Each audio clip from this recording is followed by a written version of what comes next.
Muita gente coleciona coisas. Catarina dizia que colecionava dias. Eu não entendi o que isso significava até que passei tempo suficiente com ela para notar que, depois de cada sessão de fotos, alguém da nossa cidade parecia ganhar um fôlego extra, e outra pessoa desaparecia dos jornais. Meu nome é Rafael e Catarina era minha prima mais velha. Quando eu era adolescente, ela vinha passar fins de semana na nossa casa, com uma bolsa de couro meio gasta e uma câmera Polaroid que cheirava a poeira e a químico. O primeiro dia em que vi o costume ao vivo foi numa tarde quente de domingo. O sol fazia um quadrado dourado no tapete, havia cheiro de bolo no ar e o clique seco da câmera soou como uma pequena sentença. Ela olhou para o sujeito do outro lado da mesa e, com voz calma, perguntou: "Posso?" A palavra soou como promessa e ameaça ao mesmo tempo. Por que alguém pediria permissão para tirar mais do que uma foto? Catarina nunca foi de muitos gestos. Era magra, olhos escuros e uma risada que cabia toda em um sopro.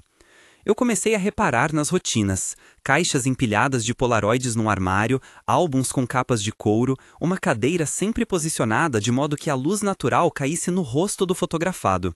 Em festas, ela passava como se vasculhasse alvos e me pegava observando.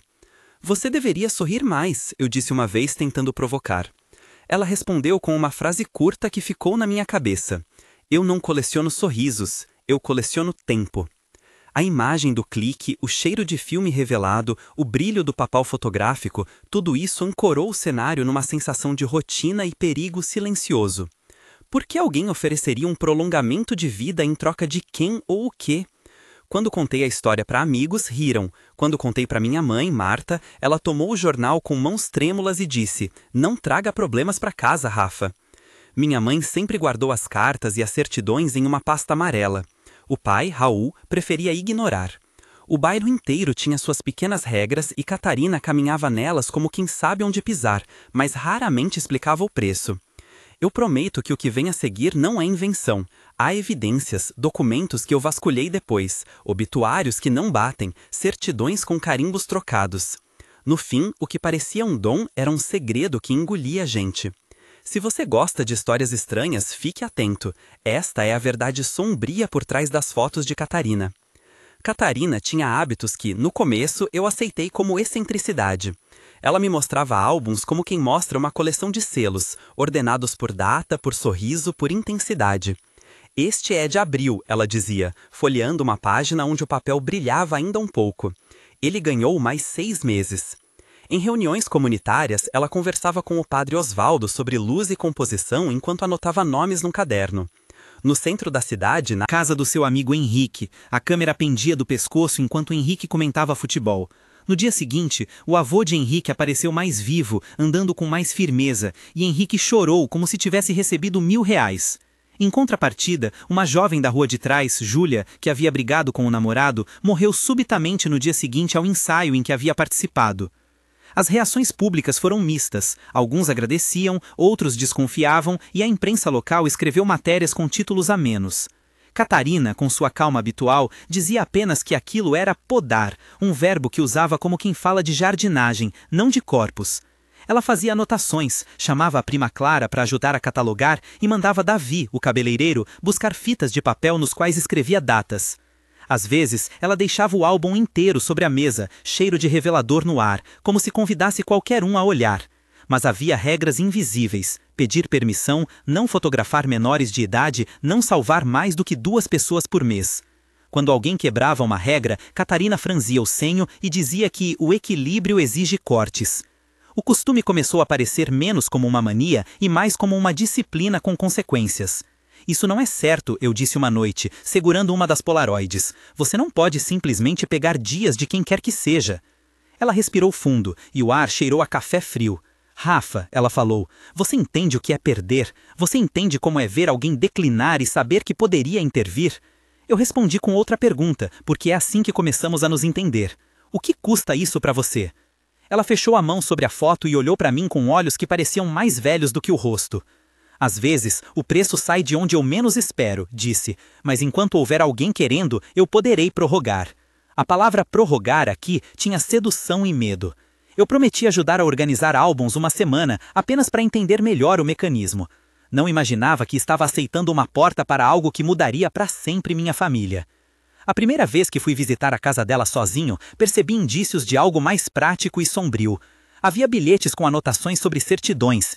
Em cima da mesa, recortes de jornais com obituários circulados. Numa pasta lacrada, correspondências com um consultor forense de uma cidade vizinha. A prática parecia envolver mais do que química fotográfica. Havia um ritual, um conjunto de regras que Catarina seguia como uma música. Ela me explicou em voz baixa, como se dividisse um pecado confessional. Eu peço permissão, eu registro, eu deixo claro que é temporário, disse. Depois do clique, eu tomo notas, guardo o papel e paro de fotografar quando sinto que o estoque do mundo está pesado demais. Quando eu perguntei o que ela sentia durante esse processo, ela disse: é como podar uma árvore que está doente. A árvore fica viva por mais tempo, mas o galho que foi tirado não volta.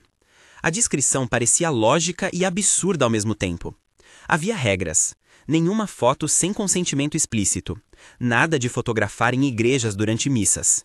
Jamais tentar prorrogar mais de 2 vezes a mesma pessoa. E havia um instrumento menor, quase um talismã. Um botão na câmera que ela nunca tocava. Um botão que, segundo Catarina, só se apertasse em último caso, produziria um efeito irreversível. Nunca toque nesse botão, ela me disse, e o olhar dela me atravessou. Eu pensei em perguntas retóricas naquela noite. O que torna uma vida mais importante que outra? Quem decide? Com o passar do tempo, sinais mais claros de problema começaram a aparecer. Eu notei que certidões eram remarcadas, que obituários tinham linguagem estranha e que a polícia às vezes classificava mortes como causas naturais quando a família dizia o contrário.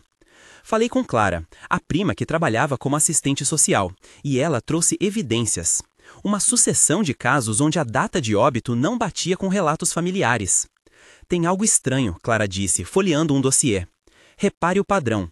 Pessoa X recebe fotos, pessoa Y morre depois. Não é coincidência. Eu falei com Raul, meu pai, que preferiu não se envolver. Com Júlia, que chorou lembrando do rosto de sua irmã. Com Henrique, que me contou que seu avô voltara a dançar depois da foto. Também procurei Padre Osvaldo, que olhou para mim como quem vê seu próprio medo. A fé não explica tudo o que acontece aqui, disse ele. Em todos esses episódios, Catarina permanecia calma, e a casa dela parecia um arquivo. Pastas, álbuns, notas enroladas. A promessa de ajudar se transformou numa obrigação que eu não sabia recusar. Você está certa de que isso é o que quer? Eu disse numa manhã cinzenta, encontrando Catarina junto à janela. Ela segurava uma foto, os dedos finos passando pela borda. Às vezes eu não tenho escolha, ela respondeu. Minha mãe morreu cedo. Eu prometi a mim mesma que tentaria evitar que outros sentissem o que senti. A fala abriu o caminho para a história que justificava as ações dela, um backstory que eu precisei ouvir para entender o que a movia. Catarina havia crescido numa casa onde a doença era presença constante. Quando criança, ela assistiu ao declínio do pai, viu médicos falhando em promessas e sentiu o rastro da impotência. A promessa que fez foi simples e terrível. Se pudesse prorrogar a vida de alguém, faria até onde conseguisse. Essa promessa virou um ritual. Catarina contava em 2 etapas a origem do seu método. Primeiro, a infância. Ela descreveu uma cozinha com cheiro de remédio, uma mãe cantando para amenizar dor e papéis de hospitais acumulando-se na mesa. Eu era observadora, ela disse. Anotava nomes nos mármores de lápide que visitávamos. Copiava datas como quem colecionava figurinhas. Depois, a transformação. Na juventude, ela conheceu um técnico de laboratório fotográfico chamado Davi, que lhe ensinou sobre revelação e substâncias que alteravam a textura da imagem. Com o tempo, falou ela, aprendi a ver além do papel havia algo que podia ser trocado, uma medida de sopro. Ela descreveu como um primeiro ato de desespero a fizera fotografar um vizinho doente oferecido em troca de mais semanas para sua mãe. A mãe sobrevivera por meses a mais, tempo suficiente para reconciliar palavras, para organizar uma herança, para ver netos. Mas algo saiu do lugar, ela admitiu. Depois daquela primeira troca, havia sinais, consequências e um gosto de culpa que cresceu. Essas 2 partes do backstory totalizam o que posso resumir. Uma promessa nascida do luto e uma técnica aprendida por acaso, que se transformou em ritual. Os nomes ao redor dela começaram a assumir papéis definidos. Marta, minha mãe, tentou catalogar os álbuns e me advertiu para manter distância.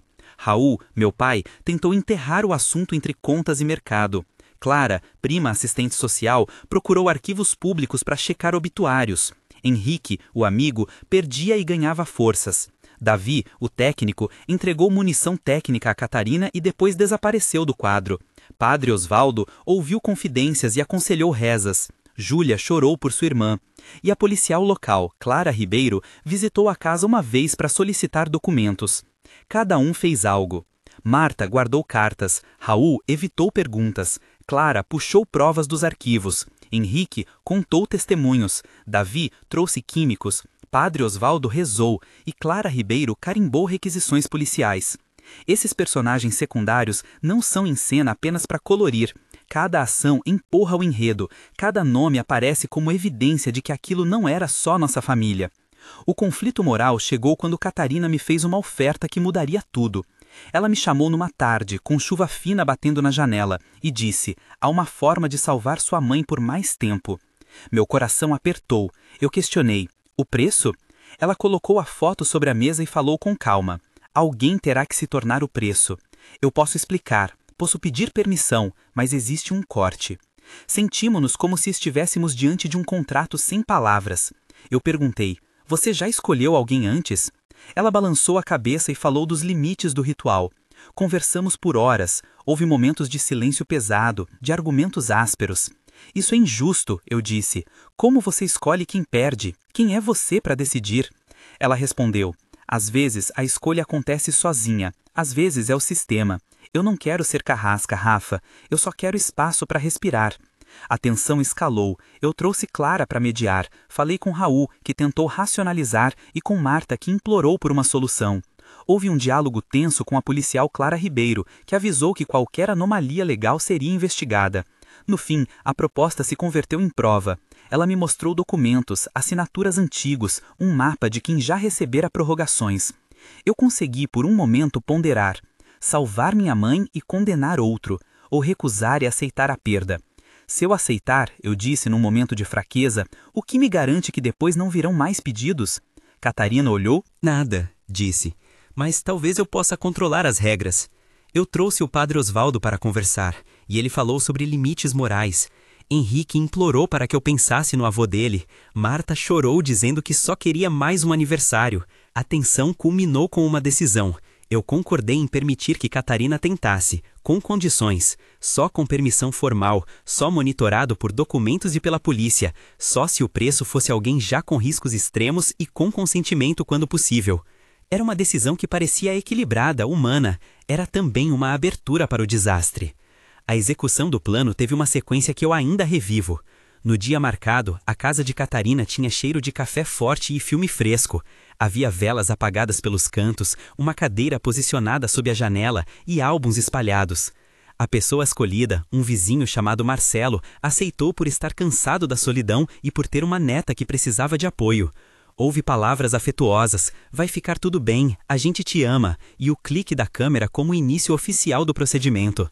Catarina murmurou instruções, eu colei o selo com a assinatura de Marcelo e Clara Ribeiro. A policial estava lá para validar. Pronto, disse Catarina. E pelo tempo que durou a revelação, Marcelo sorriu como se tivesse recebido ar novo. Seu peito parecia mais cheio.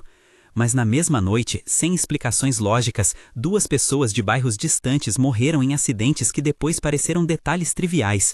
Um caso de envenenamento por gás, outro declarado súbita parada cardíaca. O jornal local fez chamadas discretas e os obituários não conectaram os pontos. A sensação foi de que, ao mesmo tempo em que uma vela se reacendia, outra era apagada. O horror veio rápido. Uma família teve um buraco que não se preencheria e minha culpa cresceu. A cena do massacre emocional veio depois, quando a troca mostrou seu lado mais cruel. Uma festa na rua terminou em gritos quando descobrimos um lote de álbuns desaparecidos e uma cadeira vazia no centro da sala de Catarina. Pessoas que tinham recebido prorrogações agora vinham à minha porta pedindo explicações. Outras, negras de raiva, falavam em justiça. A polícia fez buscas em arquivos públicos e Clara Ribeiro trouxe um relatório que apontava padrões. Em todas as conversas acaloradas houve diálogo direto. Você sabia? Como você pôde? Isso é assassinato. Palavras que feriam e que me forçavam a encarar o que eu havia consentido. Catarina defendia-se com argumentos de desespero. Eu salvei vidas que ainda não tinham um lugar, ela dizia. Marta, mãe, acusou: "Você brincou de ser Deus." Raul tentou proteger a família, enquanto o padre Osvaldo pedia calma. A sensação sensorial daquele dia era de fumaça inodora, bebidas derramadas, papéis amassados e músicas interrompidas.